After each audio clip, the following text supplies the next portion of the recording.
Hey guys, this is Dave from Iamvanguard here with the deck profile for you guys. I haven't done deck profiles in a while. I've been trying to find a really good deck that I wanted to play. And then recently in Japan, they released a set. And of course, as you see in the title, it is the new Chaos Breaker slash Chaos Bringer deck profile with the Chaos Universe. So I guess we'll just call it the Star-Vader Chaos Breaker deck. Alright, and I'll start with the stride lineups. It's very simple. I actually run 4 of the Chaos Universe. The reason why I run 4 is because that it is the main card, and this is probably the reason why that everyone will start playing Link Jokers in the first place. And I feel like it's a very good card. For those of you guys that don't know what it does, Cannon Blast, the same copy, and then you can target an open circle and put a card from the opponent's hand to the rear guard locked. So I think this is a very good card. And then of course at GB2, or if you have another card faced up, except for this one, you can lock another card when you do this. I mean, it just gives you like extra plays for decks that really like to lock down the opponent. And I just feel like it's a very good card, especially for decks like Chaos Breaker that are 100% control decks. So I do run 4 of the Chaos Breakers. I know that most people like to run Amnesty Messiah. Of course, I'm not too much of a fan of the. I mean, I've been trying different builds. I know that a lot of builds have Amnesty Messiah as their stride, but I decided not to put Amnesty Messiahs and go for 4 Nebula Contras instead. The reason why I do run 4 and 4 is because the Chaos Universe can actually activate its effect. It cannot have the additional effect, but I mean that's not what you're aiming for in the first place. You're aiming to control the field, so I think regardless you'll be aiming to play Chaos Universe first anyways, and that was the most likely the situation I had. So I do run 4 crunches. The reason why you have to run crunches in this deck over like 2 Amnesty Messiahs is because Crunch just Omega locks the opponent's field, and when Crunch Omega locks the field, you can target cards that have resist that are in the back row. So I think that Big Crunch is something that we must run in a Chaos Breaker deck. This deck is gonna be 100% control deck, so I won't be running anything out of Star-Vader cards. Going at the start, of course, is the new starter, where if you have a locked unit on the opponent's field, you can put it in the soul and call another grade 1 to the field. So basically, he just gives you he just gives you a lot of toolboxing, and I just feel like it's very efficient to just run cards that have a lot of utilities like this card. So I do only run 1, and I think I only do need 1. Even if the opponent does retire him, that's fine. I'm basically I'm cutting down resources one by one. Of course, I do run the main card, which is whoops, they were kind of stacked up. I do run a 4 Chaos Breaker, which is the main card, and of course, one of the best control cards I had in the game. I feel like that Chaos Breaker couldn't come back because the pace was too fast in the game, but now with the new stride, running Chaos Breaker is so efficient. And for those of you guys that love to control, Chaos Breaker is back, and probably one of the best decks to control if you really love controlling the field. Going to the other grade 3 lineups, I do run 4 Bringers.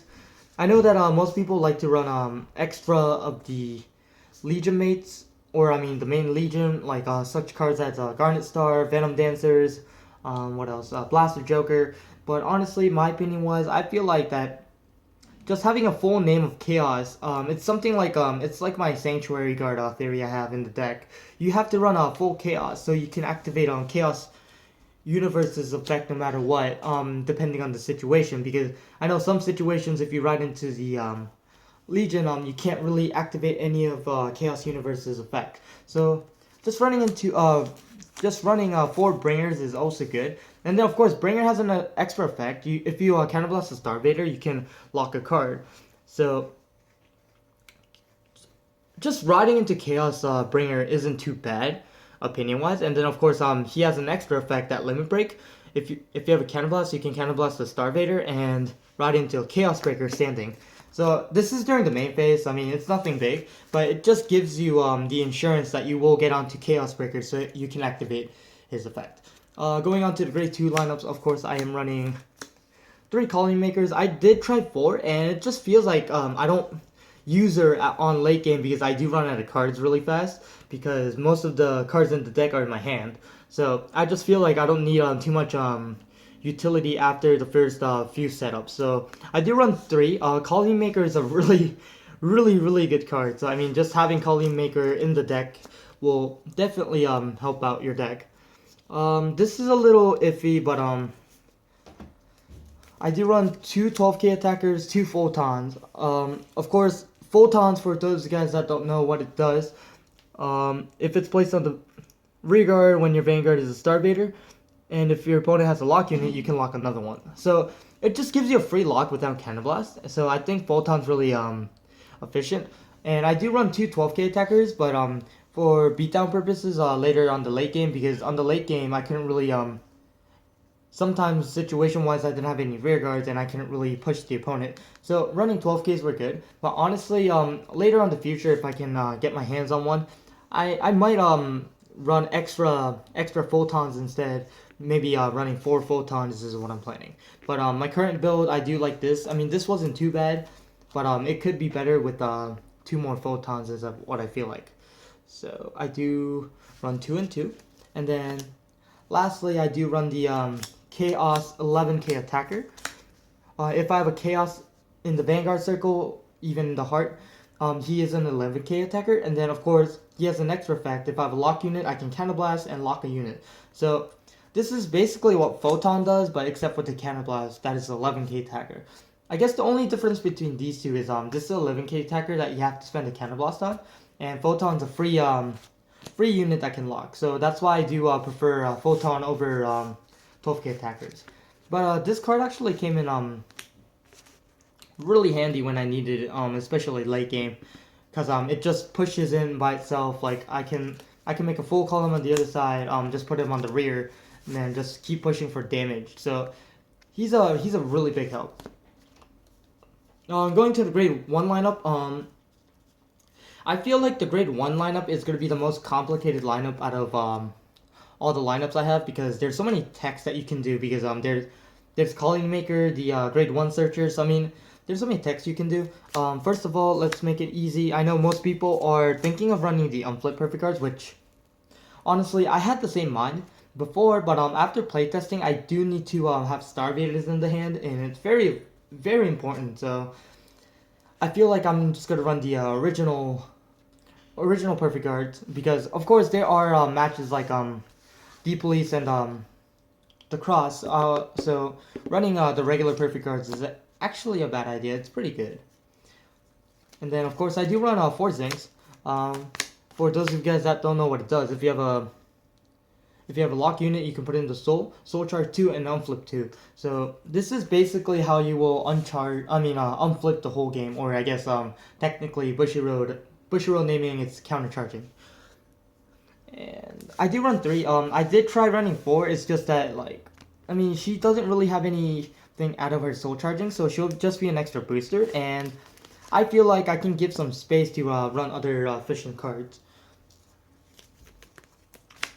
I do run 3 Palladiums.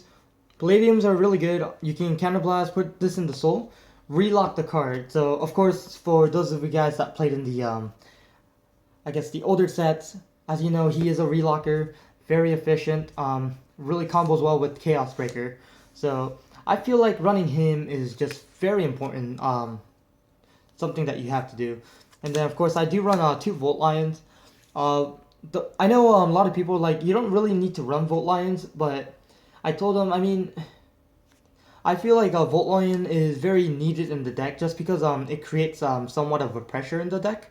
If I don't run Volt Lions, people are gonna just take the Vanguard or any other rear guards for free, and I feel like that's not the case with me. I should try to be locking their units as much as possible, so they can't really make any plays. So I feel like running 2 volt lines was really efficient.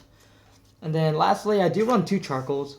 At first, I thought I wouldn't need limit break enablers, but with all the playtesting I've been doing the past few weeks, I just feel like getting into a limit break enabler will help you so much in the early game. So I just run 2, because I'm gonna search for one of them. I mean, if they retire it, oh well. But you know, it's just the fact that Chaos Breaker and Limit Break enablers are so good, because you'll lock one, you'll search for one of these, and then you'll just put it on the rear and the back, and then end of their turn, I'm just gonna use Chaos Breaker's effect to draw cards. So if I can do that early game, I feel like I can just push my opponent really earlier than it's supposed to. So I do like running the Limit Break enablers. And then of course it just gives you more options. Of course, like cards like Chaos Bringer you can use right away also. Trigger lineups are pretty simple. I do run 4 heals. The pretty ones, I guess, is what everyone calls it. 4 heals, 2 draws. I did run 4, but I feel very comfortable with 2 draws for some reason. It's like I must have it because of so I can use some effects. So I do like holding into 2. So when you get that extra card, you can use Chaos Breaker's effect to lock a unit, or just extra shield.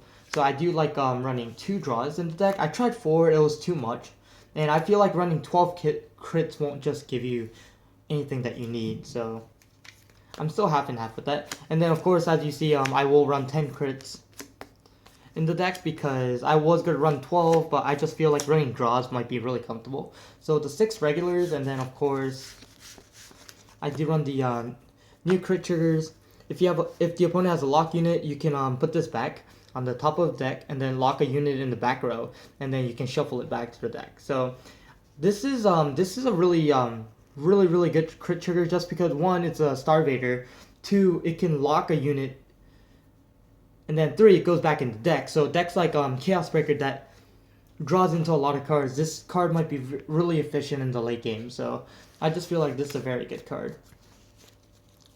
But that's my deck profile. Pretty simple. Make sure you guys comment, rate, subscribe down below, and give me any comments, because I haven't been in the game too long. But there are certain decks I like to play, and I just feel like this is just one of those decks I really wanted to play before, but the hype kind of killed me. So back in the game, try to get back. So give me any comments of the deck, and maybe I can try out other builds. And sorry I haven't been posting too long, I've just been a little busy. But hopefully with these new sets coming out, I am very looking forward to playing Vanguard again. So, oh, by the way, this is the new ones are basically Japanese cards, the rest are English. So yes, I did purchase a little bit of Japanese cards just so I can show you guys what we'll be running in the future. So, like I said, guys, like always, imagine the victory. I am Vanguard.